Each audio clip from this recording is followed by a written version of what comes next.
अहान रायजादा, ऐसा वजनदार नाम मानो इंडिया की टॉप बिजनेसमैन फैमिलीज में से किसी एक का वारिस हो। मगर हम जिस अहान रायजादा की बात कर रहे हैं उसके कतरे कतरे से बेबसी झांक रही है। अहान एक करोड़पति बिजनेस फैमिली का दामाद तो जरूर है, मगर उसकी हालत पर घर के नौकर भी कहते हैं, कुछ पैसे चाहिए तो बता देना, तुम्हारी गरीबी देखी नहीं जाती। कहने को तो अहान जैसी रिच फैमिली के दामाद सड़कों पर महंगी कार दौड़ाते थे, मगर अहान की लाइफ में 3 चीजें आम थी। पहली चीज बेइज्जती, दूसरी चीज बहुत बेइज्जती और तीसरी चीज बहुत से भी ऊपर वाली बेइज्जती। और हाँ, कभी कभी वो किसी रईस को जब अपनी बीवी को एक महंगे होटल में खाना खिलाते देखता था तो वो खुद से कहता था, एक दिन अपना भी टाइम आएगा जब मैं महंगे सूट में ऐसी किसी महंगे होटल में अपनी बीवी शनाया को दर्शन के साथ खाना खिलाऊंगा। जब वो मेरे सीने से लग के एक रोमांटिक डुएट में मेरे साथ रोमांटिक कैंडल लाइट डांस करेगी ना, तो वहां बैठे सारे रईसजादों के सीने पर सांप लौटेंगे।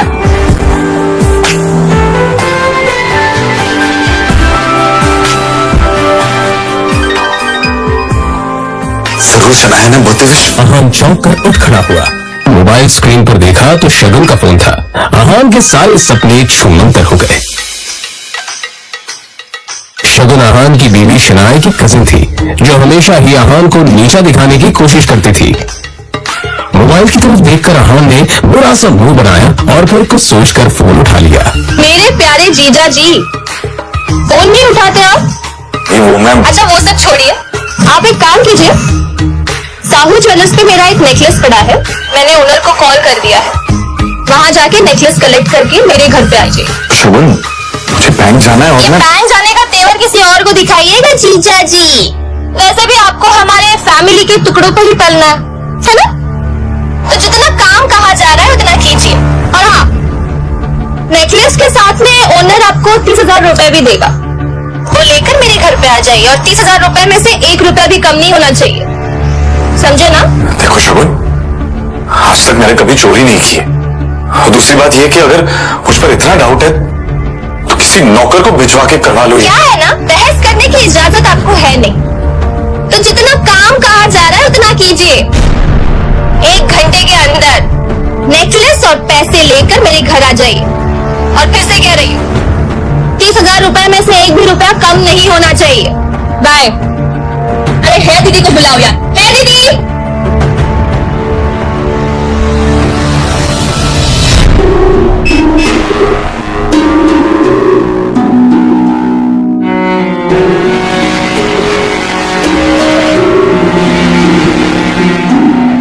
जल्दी अहान फ्रेश होकर बाथरूम से बाहर आया और जल्दबाजी में अपनी अलमारी की तरफ बढ़ा, जिसमें 2 जोड़ी पुराने कपड़े रखे थे। उनमें से जो सबसे साफ कपड़ा था, अहान ने उसे पहनने के लिए चुना।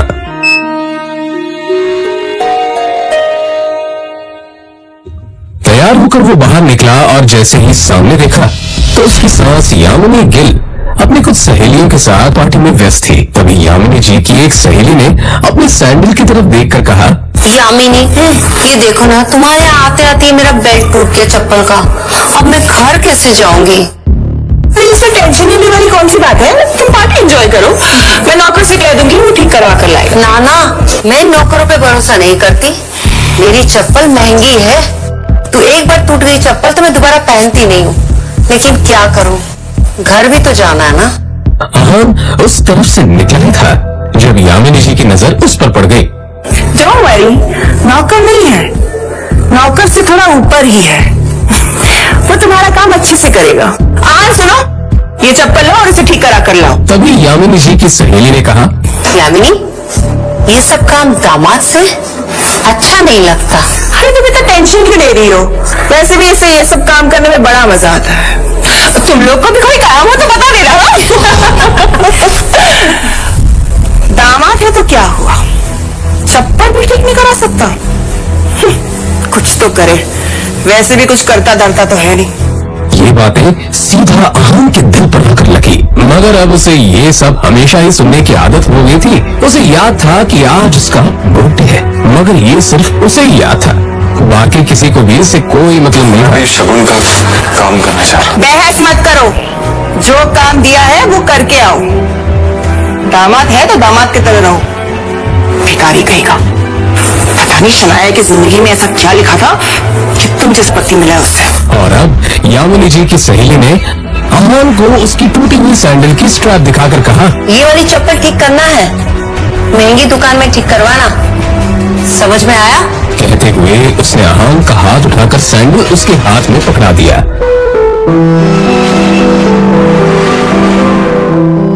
ना चाहते हुए भी अहान को यह काम करना ही पड़ रहा था।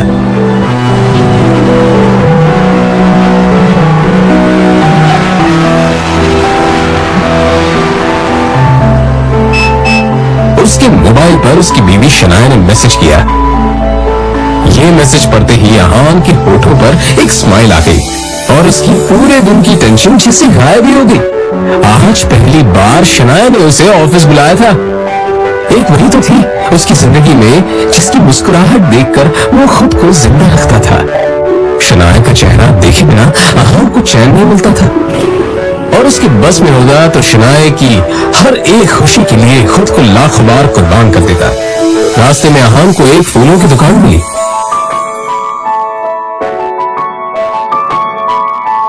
और अपना पर्स निकालकर देखने लगा। उसमें सिर्फ 500 का एक नोट पड़ा हुआ था। जैसे ही अहान वापस मुड़ा तो उसे शगुन का काम और अपनी सास के दिए हुए काम याद आ गए। उसने एक नजर घूरकर उस सैंडल की तरफ देखा और कहा, माफ करना आंटीज और सासू मां, आप लोगों को सादर प्रणाम। और शनाया से बढ़कर मेरे लिए और कुछ नहीं है। थोड़ी सी डांट सुन लेंगे आपसे। और फिर उस पैसे से अहान ने शनाया के लिए फूलों का वो बुके ले लिया। आज वो पहली बार गिल कंस्ट्रक्शन के ऑफिस जा रहा था, जो कंपनी गिल खानदान की थी। ये सोचकर आज वो फूलों नहीं समझ रहा था कि वहां उसका अच्छे से स्वागत होगा कि तभी सामने से आने वाले एक आदमी से अहान टकरा गया।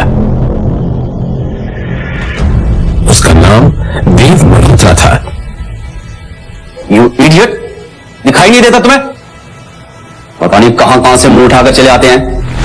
इस ऑफिस में तुम्हारी खड़े होने की भी औकात नहीं और ऐसे टहल रहे हैं जैसे तुम्हारी खाले जी का घर है। कौन हो तुम? शायद देव मल्होत्रा ने भी उसके बदरंग कपड़ों से उसे नौकर या ऑफिस बॉय ही समझ लिया था। मल्होत्रा ने एक नजर नीचे पड़े बुके की तरफ देखा और फिर उसे अपने पैरों तले कुचल के बाहर निकल गया। अहान ने अपना सर झुकाए बस उस बुके की तरफ देखा। उधर शनाया अंदर से ये नजारा देख रही थी। तभी अहान की नजर शनाया पर पड़ी तो एक पल के लिए वो अपनी बेइज्जती भूल गया और वो शनाया के केबिन में दाखिल हो गया। वो शनाया की तरफ बढ़ा। अब जाने में तो शनाया, जो हुआ मेरे साथ वो हुआ। अब तुम इतना टेंशन क्यों ले रही हो? जो बात गई वो बात गई। तभी शनाया चीखते हुए बोली, दूर हटिए आप मुझसे, दूर हटिए। आप चले क्यों नहीं जाते मेरी जिंदगी से? बना रखी है मेरी जिंदगी। अहान को एकदम से झटका सा लगा। वो खुले मुंह से शनाया की तरफ देखता रह गया। तभी शनाया आगे बोली, पता नहीं कौन से बाबू की सजा मिल रही है मुझे। आप चाहते थे, पापा ने हम दोनों की शादी जबरदस्ती करवाई थी, आप तो कभी मेरे लायक थे ही नहीं। और आज भी आपको पति कहते हुए मुझे शर्म आती। अरे आपको ड्राइवर नहीं था इसलिए आपको बुला लिया, पर मुझे क्या पता था कि मेरा पति इस काम के भी लायक नहीं है। यहां आकर आपने मेरे सबसे पुराने क्लाइंट मिस्टर मल्होत्रा से नाराज कर दिया। अब कैसे होगा काम मेरा? आंखों में आंसू लिए शनाया ने आगे कहा, तो जहां पर भी जाती हूँ आप मुझे बेइज्जती के सिवा कुछ नहीं दे सकते। सिर्फ एक बदनुमा दाग बनकर रह गए आप मेरी जिंदगी भर। इतना कहकर शनाया केबिन के बाहर निकल आई। तभी रास्ते में पड़े बुके की तरफ देखकर शनाया ने कहा, क्या है ये सब? क्या गंदगी फैला रखी है यहाँ पर? फेंको इसे डस्टबिन में। फूल को अपने पैरों से कुचलते हुए आगे बढ़ गई।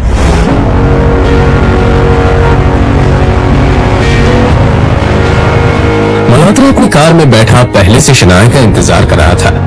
फिर अहान के सामने ही शनाया अपने क्लाइंट मल्होत्रा की कार में बैठी और बिजनेस के सिलसिले में वहीं से जा चुकी थी। तभी अहान के सामने एक काली रंग की कार आकर रुकी, जिसमें से एक अधेड़ उम्र का शख्स बाहर निकला। अहान उसे देखते ही चौंक गया, क्योंकि उसकी यहाँ आने की उम्मीद अहान को बिल्कुल नहीं थी। वो आदमी अहान के सामने आकर बोला, यंग मास्टर, एशिया की सबसे अमीर कंपनी और रायजादा ग्रुप के अरबों रुपए का बिजनेस एम्पायर आपका इंतजार कर रहा है। वक्त आ गया है कि आप आकर अपना बिजनेस संभालें। अपने सामने खड़े आदमी को देखकर अहान गुस्से में नजर आने लगा।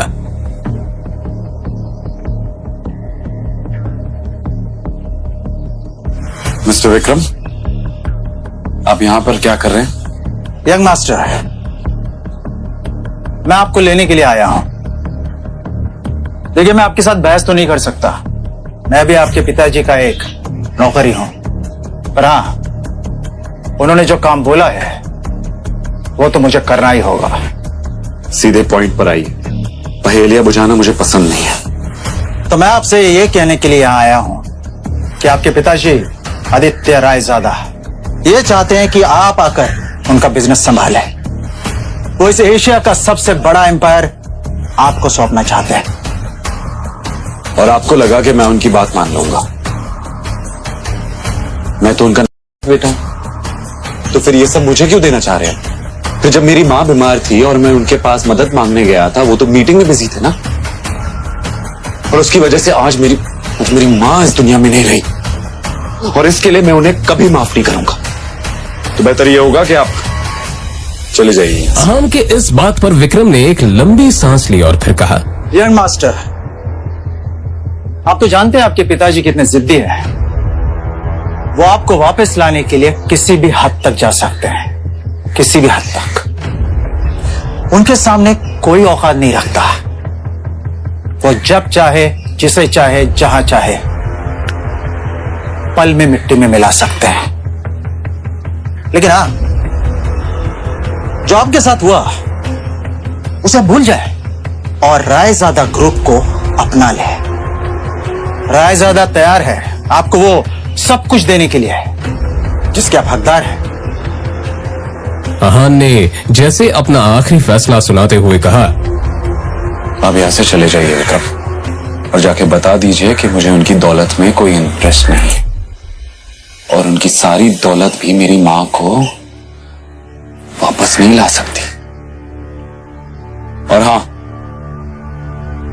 ये बात गलती से भी बाहर नहीं आनी चाहिए कि मैं रायजादा खानदान से हूं, और रायजादा ग्रुप का मालिक मिस्टर आदित्य रायजादा का बेटा हूं। चलिए। विक्रम उसे जाता हुआ देखता रहा और फिर अपना मोबाइल निकालकर आदित्य रायजादा का नंबर डायल किया। दूसरी तरफ से आवाज आई, मुझे वो किसी हालत में चाहिए, उसके लिए जो भी रास्ता अपनाना है अपनाओ, मुझे अहान हर हालत में चाहिए।